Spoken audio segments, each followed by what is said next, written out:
Good morning, everyone. Good morning. Welcome to the Circle. I'm here with my co-hosts, Tracy, Heather, and Lynn. And today we're actually going to talk about time management. Ooh, yeah, good right. one. I get a lot of people actually that approach me and asking me how I do it. And so we thought that this would be a really good topic. This can contribute to anyone who's works 9 to 5 or is an entrepreneur or a stay-at-home mom. It doesn't matter.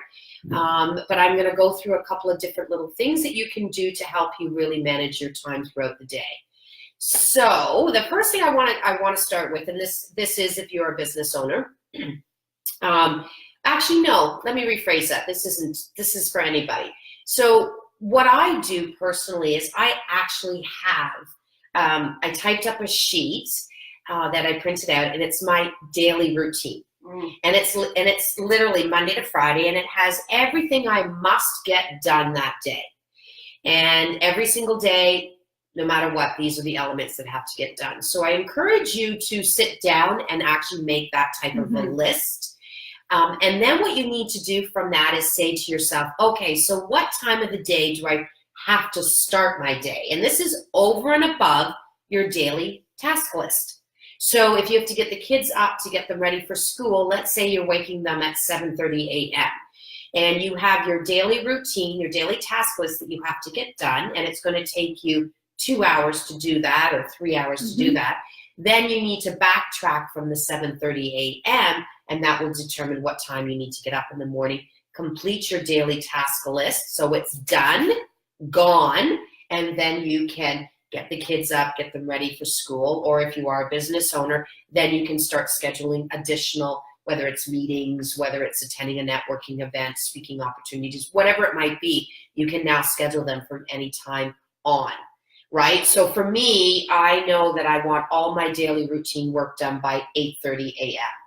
So starting at 9 a.m. is when I will start scheduling additional tasks that need to get done, whether it's happening that day or during the week. So putting that down, exactly what you must complete every single day, and scheduling that time frame for you. And then what I like to recommend, and something that I do as well, I have both a hard calendar, but I also have my phone calendar. So I use both. But sitting down, and whether you want to print out a monthly calendar that you have in front of you, every single month, what are specific things that you're going to do in that month? So for example, you want to attend FemCity Toronto, for example, we know it's the third Monday of every month. Schedule it on your calendar. So you should already have, like, for the rest, well, we've only got 2 months left, but let's say for the next 6 months, you have those printed calendars and you write in every single month, when am I attending this networking event? When am I attending this one? When am I attending this one? Also look at your kids' activities. When am I having to get them to where they need to go, and how do I adjust my schedule so that I'm still accomplishing what I need to accomplish, but looking after my family at the same time? So it's structure, without a doubt. If you don't have structure and you don't organize yourself, you're going to be constantly not knowing where you're going, what you're doing, but you're also not going to accomplish your tasks, right? And for business owners, guys, we all know with social media, especially, there are certain things that we've got to be doing every single day. And when you don't have a daily plan, then you're not getting it done. And therefore, it's been, 3 days since the last time you either networked on social media or you posted on your business page or whatever. Yeah, right? Yeah, definitely. I mean, I can speak from personal experience to say that what has really helped for me, it's overwhelm, right? So even when I'm writing things out, tasks for my day, my week, my month, quarterly, annually, I used to get overwhelmed because I would forget all of those non-negotiables, right? So, the times where I am getting the kids ready for school, the times where I am driving them and picking them up from dance, those are like non-negotiables, right? You have to put them in before you can really get a picture of just how much time you actually do have to do either, your business income producing activities, to schedule networking events. Or play dates. Anything. But I think plugging in the non-negotiables first is what really works for me, because then I can actually get a visual. And then as soon as I get those things down, and I take a look and I kind of reflect on it, the overwhelm, it takes that overwhelm away.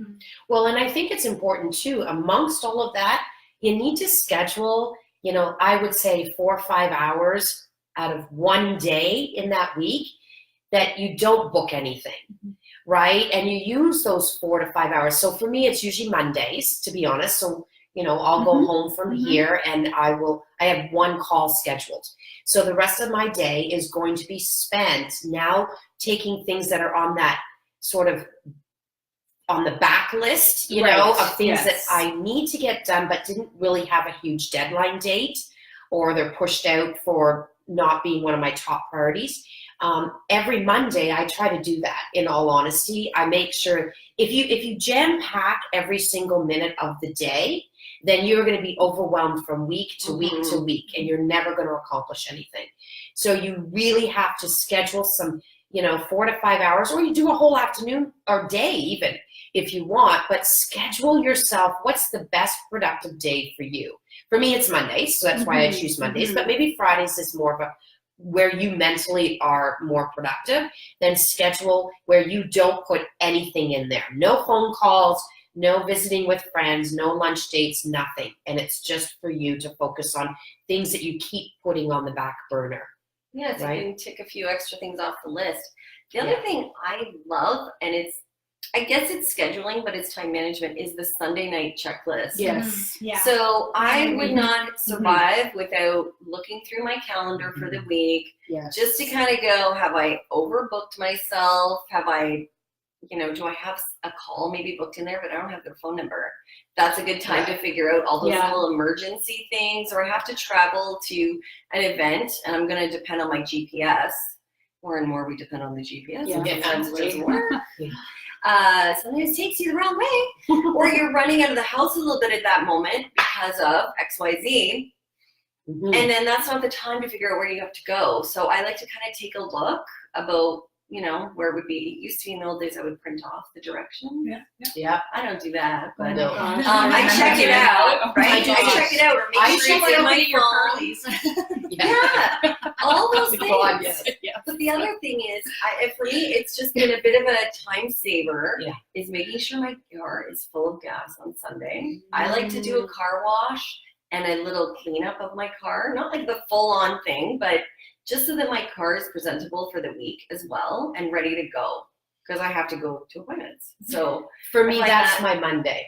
Yeah, that's one day of the week. Yeah, I tend to do it as soon as I get up on Monday mornings. I tend to get up a little bit earlier. I go through my calendar and I do the same. I check where, I go into Google and I map out where I'm going. So I'm like, okay, so I know it's going to take me a half an hour. That means I can't schedule anything else prior to this time frame because I need to be on the road. Or even looking at it and saying, okay, you know what? I'm headed there. Maybe this is a good opportunity to book that extra lunch date, or to book some calls if it's an hour's drive. Okay, so I'm going to book some calls while I'm on my hour's drive. So I'm accomplishing something instead of singing, which I do. To the radio, I sing all the time in the car. But that's a really good time. If you have, please feel free to entertain us. Don't get too close. Oh my God, you guys are awesome. But I think we have to also recognize the importance of the time management piece. So I'm I will jam pack every minute of every day. And I do carve out those, that might include an hour and a half for myself. It might include getting my nails done. It might include whatever. But I will plan my days.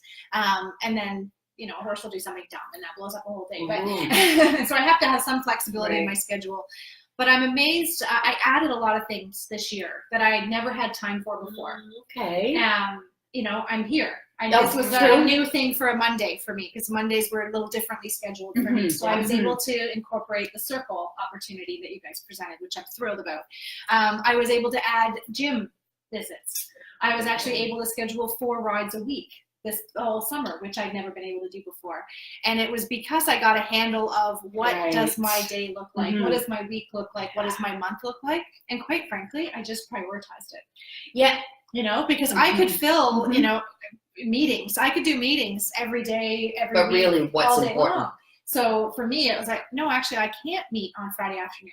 I don't schedule many meetings, if any at all, on a Friday afternoon. I'm the same, yeah. Right? So I've figured out a way to sort of manage my schedule. I still suffer from procrastination, so I have not I haven't mastered Eat the Frog First from a time management perspective, which I really need to do. Which, if you don't know what that is, it's getting the stuff out of the way that you hate.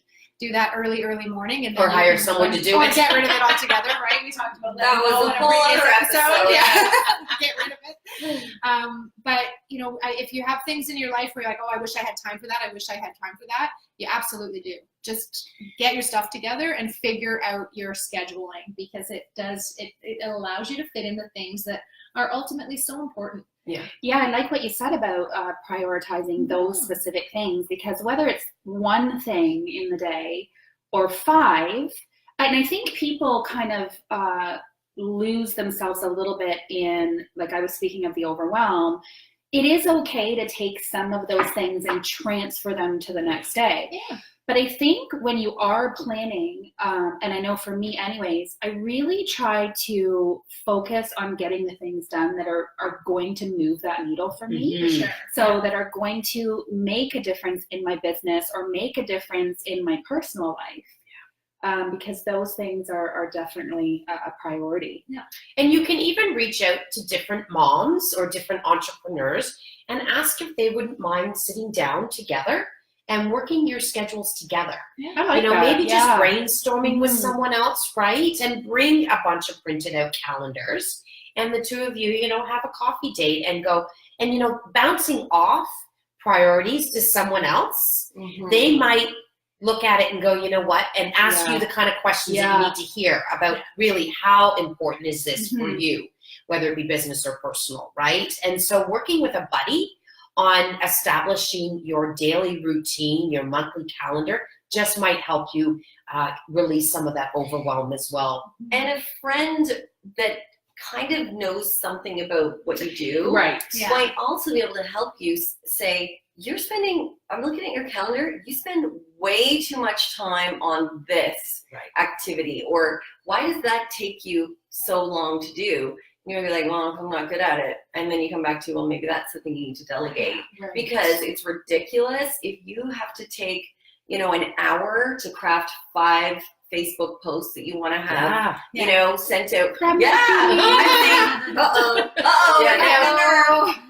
I'm just saying, like, if it's one thing that you're like, that takes me so long to do. I like to pre-plan some posts, which is also a very good idea. Yes. Pre-planning your content. But then if it takes you so long, you got to get to the other stuff, right? Yeah. So maybe that is time to either hire someone or figure out a better system or an app or I don't know, whatever it is.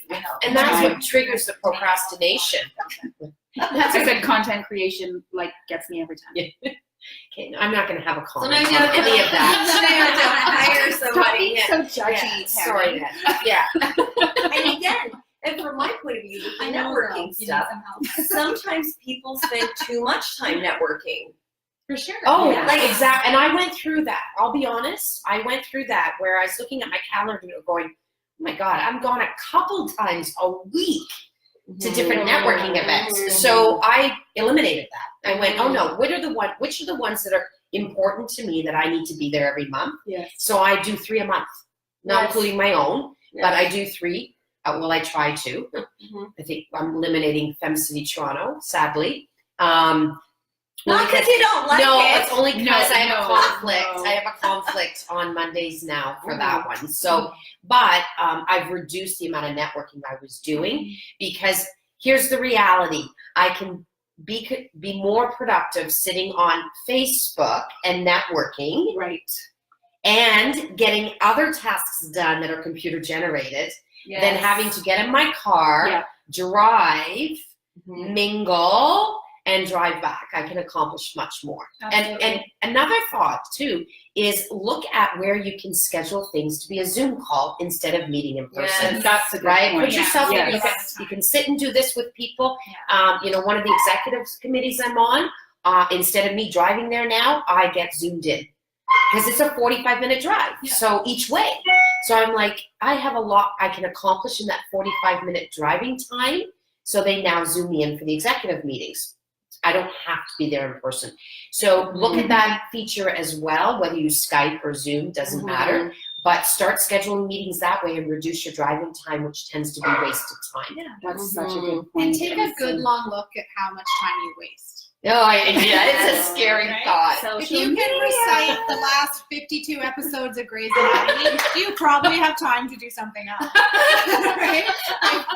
That's awesome. If you snooze your alarm for 2 hours, you probably have time to do something else. Like, Yeah. like really be honest with yourself. I'm not saying cut out, you know, I'm not a big TV watcher, but I got other stuff I can do that's a good waste of time. So it's figuring out, you know, where are you wasting your time, and what can be, and it doesn't have to be, I'm not saying fill it with work, but are there other things you can do for yourself or for your family or for your business that are not quite so unproductive? Yeah, Mhm. not sucking that time that's really Yeah. wasted. Yeah. And we Right? all have some big Being time honest answers. Yeah. with yourself Mhm. is tough but important. Yeah. Absolutely. Mhm. So hopefully you guys got some great tips around time management. Reach out, post any questions you might have. And, you know, if you have any suggestions for the audience, by all means, put it in there. If you know of any apps that people can use to help with managing time, calendars, be whatever great. it Yeah, might great be, idea. just by all means, comment on this video and everyone will get to see it. Okay? Awesome. Awesome. Thanks so much, guys. Great day, everyone. Cheers. Cheers. Cheers.